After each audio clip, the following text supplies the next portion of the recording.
India میں Bharatiya Janata party جو اس وقت واجپئی صاحب حکومت میں آئے تھے، ان کی حکومت نے 13 مئی کو جوہری دھماکے کیے جس سے پوری دنیا لرز اٹھی اور اس کی مذمت بھی ہوئی، لیکن اس کا سب سے زیادہ جو افیکٹ تھا وہ پاکستان پر پڑا، اور اس وقت سے یہ بحث پاکستان میں چھڑ گئی کہ آخر پاکستان کو اس کا جواب دینا چاہیے یا نہیں۔ پاکستان میں اس کا جوہری پروگرام تو سب کو معلوم ہے کہ 70 اور 80 کی دہائی میں ذوالفقار علی بھٹو صاحب کے دور میں شروع ہوا تھا،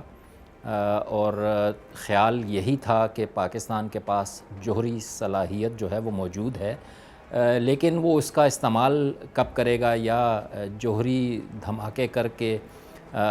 ایک جوہری ریاست بننے کا جو سٹیٹس ہے وہ کیسے حاصل کرے گا، اس پر کافی گرما گرم بحث پاکستان میں چلتی رہی۔ اس وقت مسلم لیگ نون کی حکومت تھی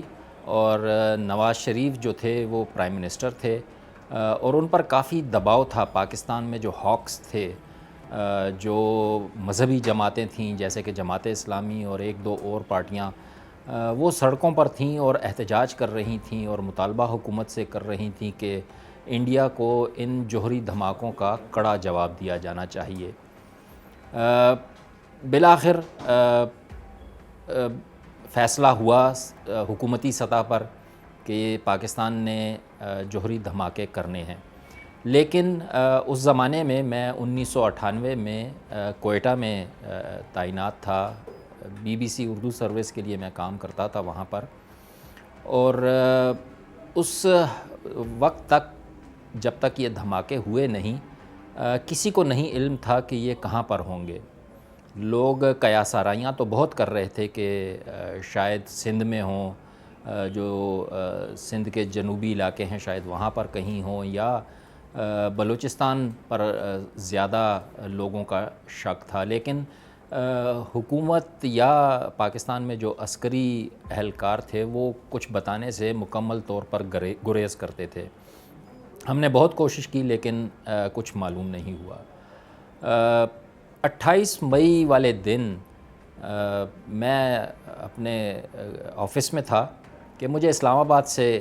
جو BBC کے اس وقت کے انگریز جو نامہ نگار تھے ان کا فون آیا کہ شاید دھماکوں سے چند گھنٹے پہلے ہی تھا کہ معلوم کریں کہ لگتا ہے کہ پاکستان آج یہ دھماکے کرنے والا ہے اور شاید بلوچستان میں ہی ہوں۔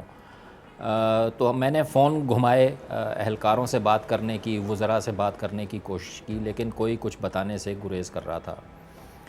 لیکن کوئی 3 سوا 3 بجے یہ دھماکے ہوئے۔ میں کوئٹہ میں تھا، اس کا ہلکا سا ایفیکٹ کوئٹہ میں بھی محسوس کیا گیا، لیکن کوئی زیادہ اثر اس کا محسوس نہیں ہوا تھا۔ تو اس کے بعد جب یہ خبر سرکاری میڈیا نے بریک کی اور پھر کچھ دیر بعد وزیر اعظم نواز شریف نے قوم سے خطاب کیا اور کہا کہ یہ دھماکے ہوئے، تو وہ جو پھر ویڈیو سب سے پہلے سامنے آئی چاغی کے پہاڑوں کے دہل جانے کی اور دھواں اٹھنے کی اور ڈسٹ کے جو طوفان اٹھنے کی، وہ آج تک لوگوں کے ذہنوں میں نقش ہیں۔ چاغی جو ہے وہ کوئٹہ سے کوئی 350-400 کلومیٹر تقریباً دور ہے۔ کافی خشک علاقہ ہے، بنجر علاقہ ہے، اور یہ جو پہاڑی سلسلہ ہے جہاں پر یہ دھماکے کیے گئے، یہ راست کوہ کی پہاڑیاں کہلاتی ہیں۔ راس بلوچی زبان میں راستے کو یا درے کو کہتے ہیں، اور کوہ جو ہے وہ اردو میں بھی پہاڑ کو کہا جاتا ہے اور بلوچی زبان میں بھی پہاڑ کو کہا جاتا ہے۔ تو ہم سے بھی یہی توقع تھی کہ وہاں پہنچ کر رپورٹنگ ہو، لیکن جب ہم نے چاغی میں لوکل جو وہاں کے صحافی تھے ان سے بات کی اور اہلکاروں سے بات کی تو انہوں نے کہا کہ آنے کا کوئی فائدہ نہیں ہے، صحافیوں کو اس علاقے میں بالکل قریب بھی نہیں پھٹکنے دیا جا رہا، تو جانے کا فیصلہ نہیں کیا۔ اس کے بعد ہمیں کچھ معلومات ملیں کہ اس دھماکے کی تیاری تو پاکستان نے کافی پہلے سے کی ہوئی تھی۔ لیکن جب انڈیا نے دھماکے کیے تو پھر راستکو کی ان پہاڑیوں میں کام زیادہ شروع ہو گیا. چونکہ بنجر بیابان علاقہ ہے تو کوئی زیادہ اطلاعات ملتی نہیں تھیں، لیکن معلوم پڑا کہ جب حکومت نے فیصلہ کیا کہ کرنا ہے اور بم تیار کرنے ہیں اور دھماکے کرنے ہیں، تو پھر اسلام آباد سے 2 جہاز جو پاکستان ایٹامک انرجی کمیشن کے اہلکار ہیں اور سائنسدان ہیں، اور ان کو لے کر وہ کوئٹہ اور پھر وہاں سے چاغی پہنچے تھے 15 مئی کو. اور انہوں نے تیاریاں وہاں پر زور و شور سے شروع کر دی تھیں. کسی کو جیسے کہتے ہیں کہ چرند پرند کو بھی وہاں پھٹکنے نہیں دیا جا رہا تھا، تو باہر سے کسی کو کوئی شک بھی نہیں ہوا کہ یہاں کیا سرگرمیاں چل رہی ہیں. لیکن بتایا جاتا ہے کہ جب جو ڈیٹونیٹرز ہیں اور ان کے لیے جو تاریں واریں ہیں وہ ڈالی گئیں، کنکریٹ سیمنٹ کا ڈالا گیا تاکہ جو ٹنل بنائی گئی تھی اس پہاڑ کے اندر، اس کے اندر ہی اس کا جو امپیکٹ ہے وہ رہے اور باہر زیادہ اثر نہ پڑے. اور بتایا جاتا ہے کہ پاکستان ایٹامک انرجی کمیشن کے ایک اہلکار تھے محمد ارشد، انہوں نے یہ ڈیٹونیشن کا جو نظام تھا وہاں پر لگایا تھا. تو پھر انہی کو یہ اعزاز دیا گیا کہ وہی ان دھماکوں کا جو بٹن ہیں وہ دبائیں گے. چاغی میں دھماکے کے بعد کچھ عرصے بعد وہاں سے مجھے جو مقامی لوگ ہیں وہ اکثر ٹیلی فون کیا کرتے تھے اور شکایت کیا کرتے تھے کہ ان کے مال مویشی جو ہیں اور ان کے جو گھر والے ہیں وہ ان دھماکوں سے متاثر ہوئے ہیں، اور جو جوہری تابکاری ہے اس کے اثرات وہ دیکھ رہے ہیں. وہ کہا کرتے تھے کہ جی ان کے جانوروں کے جو بال ہیں وہ گر رہے ہیں اور مر رہے ہیں وہ. لیکن اس کا کوئی اس کی تصدیق نہیں ہو سکی. میں نے بھی بہت کوشش کی لیکن اس کا کوئی سائنٹیفک پروف کبھی بھی سامنے نہیں آیا، اور نہ حکومت پاکستان نے کبھی اس کی تصدیق کی کہ کیا ان دھماکوں کا اس علاقے کی آبادی پر کوئی منفی اثر پڑا تھا یا نہیں. سرکاری بیان کے مطابق ایسا کوئی اثر نہیں پڑا تھا، اور نہ کوئی اس پر سائنٹیفک تحقیق ہوئی تھی اور نہ سائنٹیفکلی یہ پروف ہوا تھا. دنیا کو زیادہ اچھا یہ پاکستان کا اقدام نہیں لگا، خصوصاً امریکہ کو، اور وہاں سے مذمت بھی اس کی آئی. لیکن نواز شریف نے اسے ایک تاریخی دن قرار دیا اور کہا کہ پاکستان فوج نے بھی یہ اس وقت بیان دیا تھا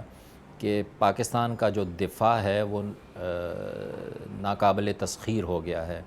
اب پاکستان جو ہے وہ ایک جوہری ریاست بن کر، پہلی اسلامی جوہری ریاست بن کر دنیا کے نقشے پر ابھرا ہے. اس بم کی افادیت اور اس کے فائدے اور نقصانات کے بارے میں تو بحث اس وقت سے جاری ہے کہ کیا یہ بم جو تھا اس نے پاکستان کو واقعی ایک عالمی طاقت بنایا. عسکری طور پر تو شاید یقیناً اس کا فائدہ ہوا ہے، لیکن اقتصادی طور پر اس کا کوئی فائدہ ہوا یا نہیں ہوا یہ آج بھی قابل بحث اور متنازع بات ہے. پاکستان پر اس دھماکے کے بعد امریکہ نے اقتصادی پابندیاں بھی لگائیں، فوجی امداد بھی بند کی، اور اس کے نتیجے میں پاکستان میں ڈالر کی کمی کا